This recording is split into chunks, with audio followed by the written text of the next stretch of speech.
రాజధాని అమరావతితో పాటు ఆంధ్రప్రదేశ్లో చేపట్టే హౌసింగ్ ప్రాజెక్టుల్లో భాగస్వాములు కావాలని సింగపూర్ హౌసింగ్ డెవలప్మెంట్ బోర్డును ముఖ్యమంత్రి చంద్రబాబు కోరారు.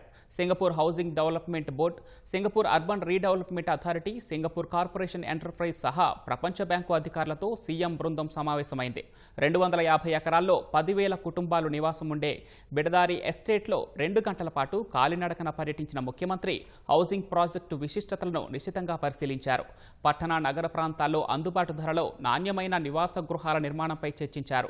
అందులో శ్మశాన ప్రాంతాన్ని సుందరమైన పార్కుగా సింగపూర్ అర్బన్ రీడెవలప్మెంట్ అథారిటీ తీర్చిదిద్దింది.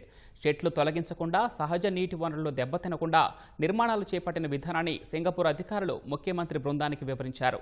రాజధాని అమరావతి నిర్మాణంలో అనుసరిస్తున్న విధానాలు, ఆలోచనలు, ప్రణాళికలను వారితో చంద్రబాబు పంచుకున్నారు.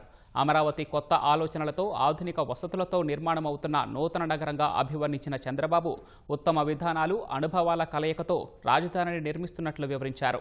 గతంలో జరిగిన కొన్ని ఘటనల కారణంగా సింగపూర్, ఏపీ ప్రభుత్వాల మధ్య కొన్ని సమస్యలు వచ్చాయని ఆవేదన వ్యక్తం చేశారు.